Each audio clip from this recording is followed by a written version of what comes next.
next week I'll get started on kind of the actual kind of Constitution of Illinois. Got the nuts and bolts of that.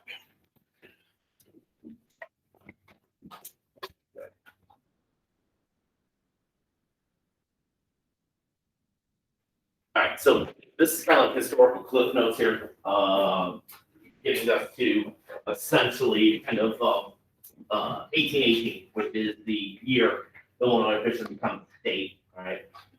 So yesterday I was talking about kind of Illinois and its kind of rich history and kind of native cultures. Like I said, we kind of take for granted, but Cahokia's history is a kind of a major kind of Mississippian cultural site. Me and Mr. Chusky were just talking. He was up in Madison, Wisconsin, and there's a place outside of Madison called Aslan, which is essentially like a mini Cahokia. There's a similar one down in Moundsville, down in Alabama as well. Right. Like for cultures like the Cherokee and Choctaw, a lot of native cultures that have their origins initially in kind of the southeast, like Georgia, North Carolina. Cahokia is like kind of they consider kind of like their origin spot. Right. And then we talked about kind of historical kind of native cultures, particularly the Illini come to dominate that story where we get the Illinois from, the name from Illinois. All right. But eventually, as we see kind of the Illini coming in contact with Europeans, European colonization is definitely going to change kind of the nature of this region. So there's a heavy French influence here. All right. The French were the first Europeans to colonize this region.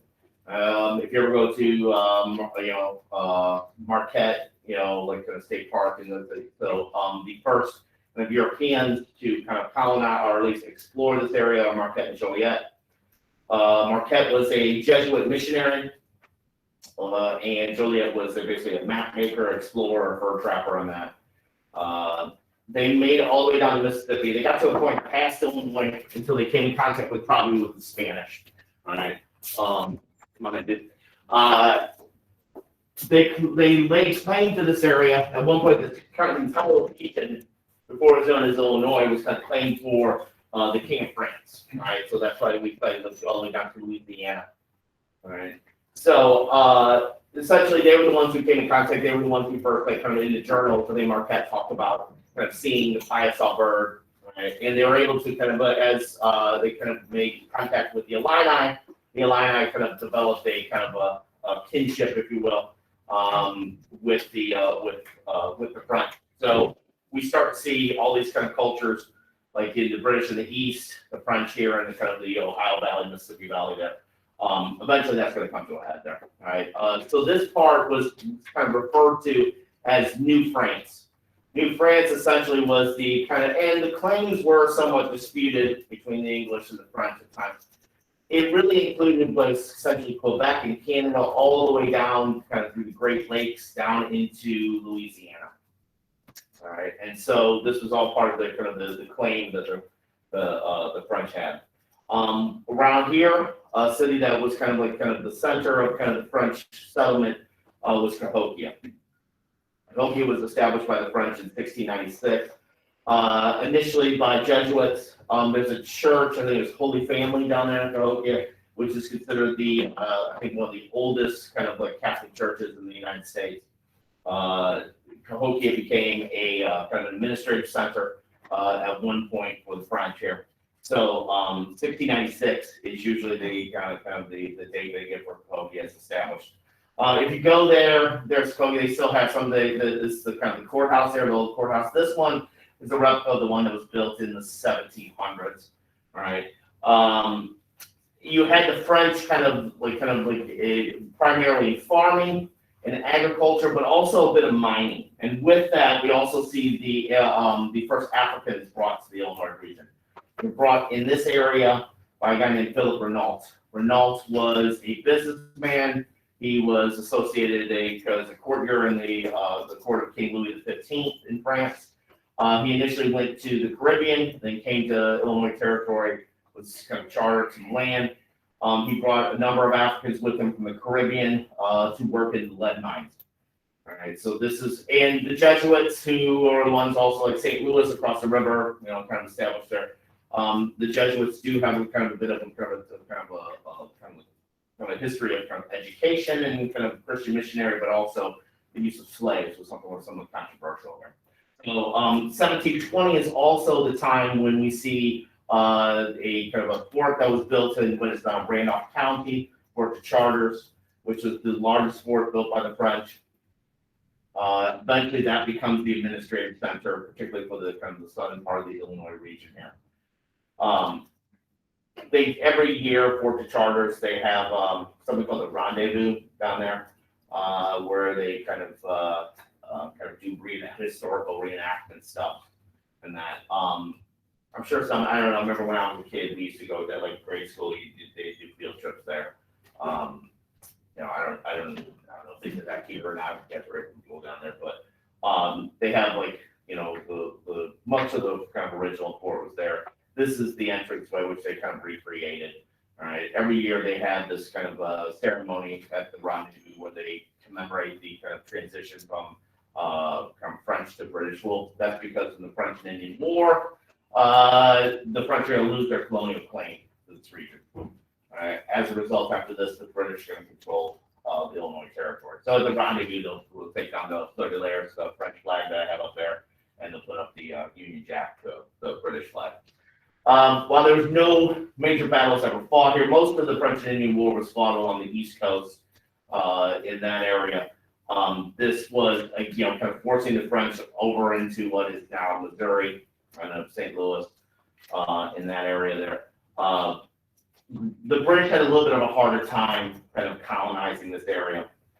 There was a lot of resistance from a lot of the native tribes because they aligned with the French for the most part, with the exception being Seneca, who were kind of Iroquois that had kind of aligned with the British here. We do find that there's another tribe called the Ottawa tribe that actually leads a kind of rebellion called Pontiac's Rebellion. Up northern Illinois, there's like kind of the city of Pontiac's named after him. Pontiac, Michigan is also named after him as well. He eventually kind of negotiates with the British here. However, he was actually killed in Cahokia.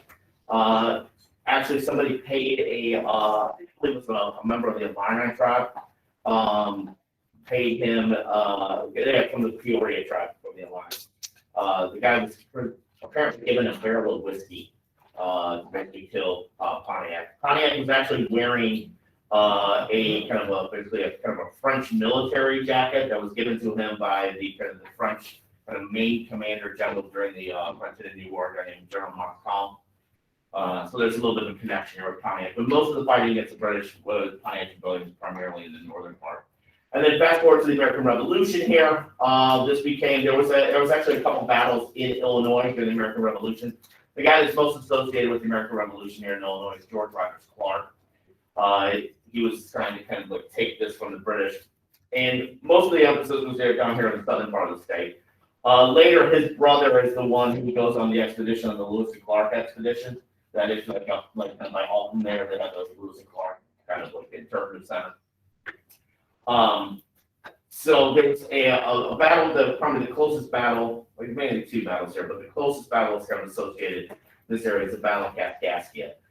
This is not really a battle per se. George Rogers Clark actually and his men came in the middle of the night and basically went to each home to tell the citizens that they were taking over Kaskaskia. So by the time the British officials that were basically in charge of Kaskaskia awoke, because there was a fort there, that basically the town was taken. All right. And again, most of the people that were kind of living in this area had kind of French kind of loyalties and that.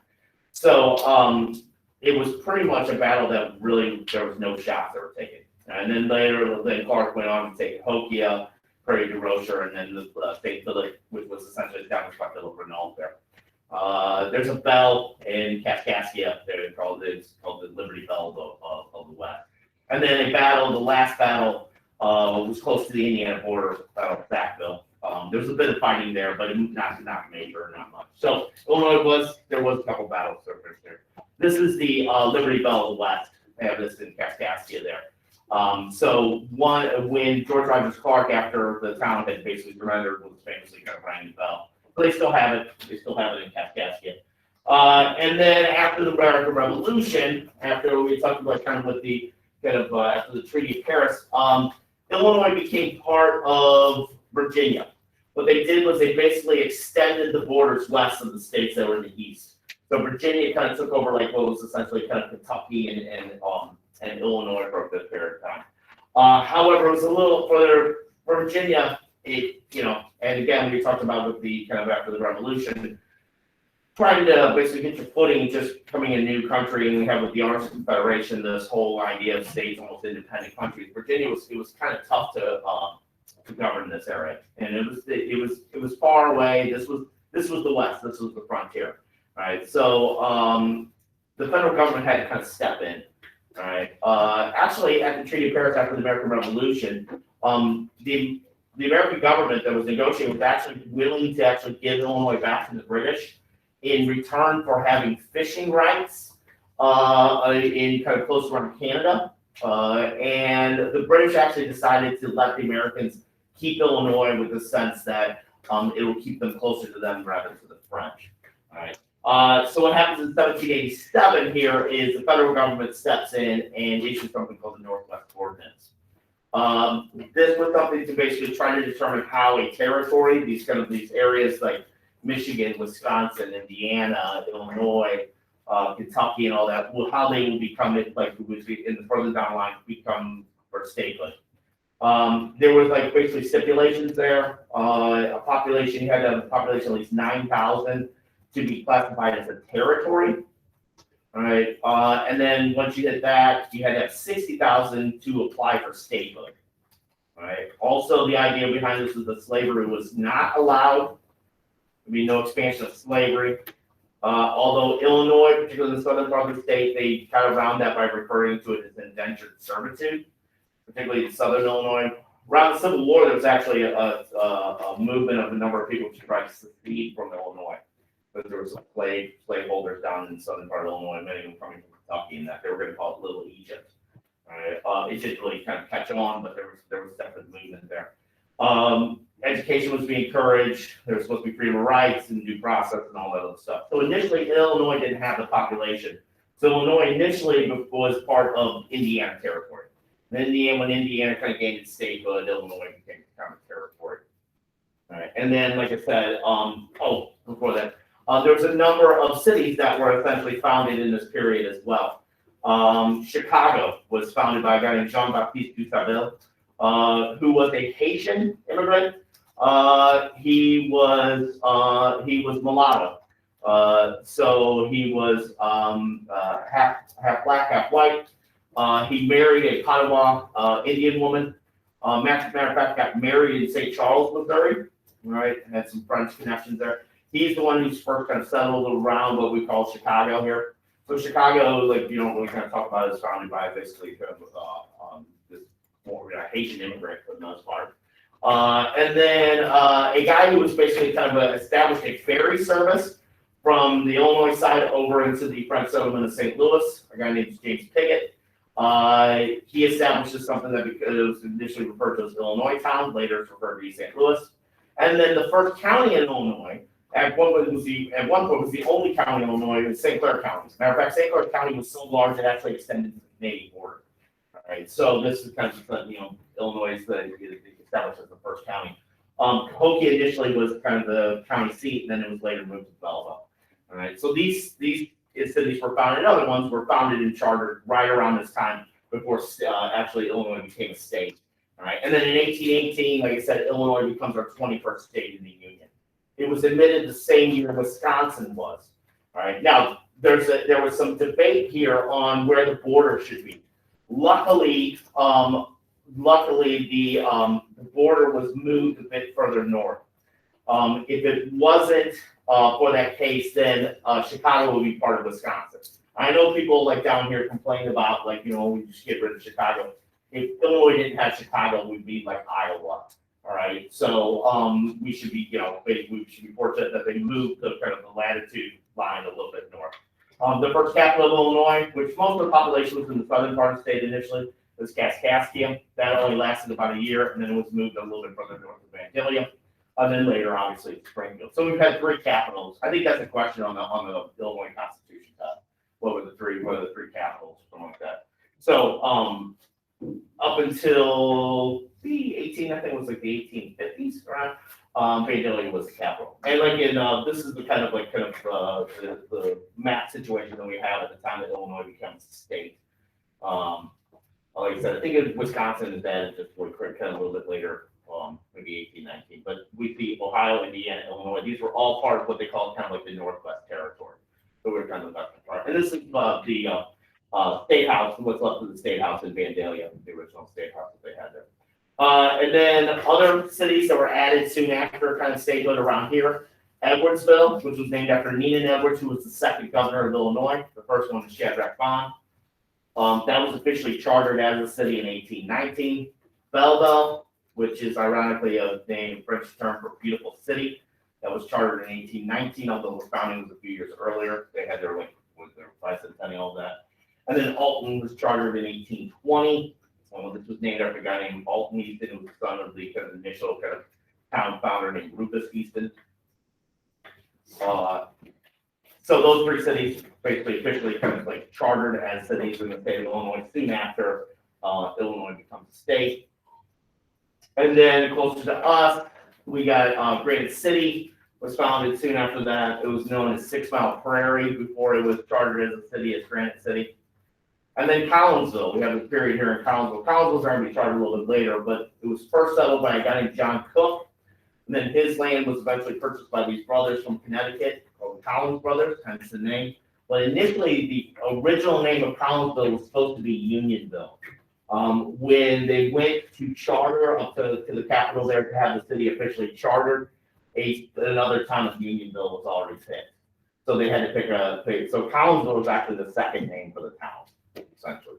I discovered that when I was doing my research for local history there. So I kind of knocked out real kind of quickly there, this kind of stuff that kind of introduces into the state constitution. So tomorrow I'm just going to have a worksheet on the kind of compromises and stuff like that that led to Illinois becoming a state in 1818. And then on Tuesday I'll start talking about like the three branches of government within Illinois. We'll talk about General Assembly and stuff like that. And like I said, my plan is if I don't get the test on that 30th, maybe that Monday for the Illinois State Constitution, so you have another situation where you have an all-day kind of thing where you can do the test. So you don't feel rushed or whatever like that. You know what I'm saying? And then May is Makeup May. I just came up with that name myself, so I'm going to incorporate, I'm basically going to trademark that. If you hear other teachers not doing work in May and calling it Makeup May, know that they're biting my style, all right? They're buyers, not riders. Did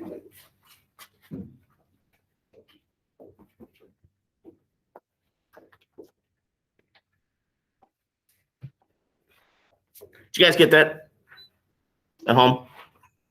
Yeah. Okay. All right. See you guys tomorrow.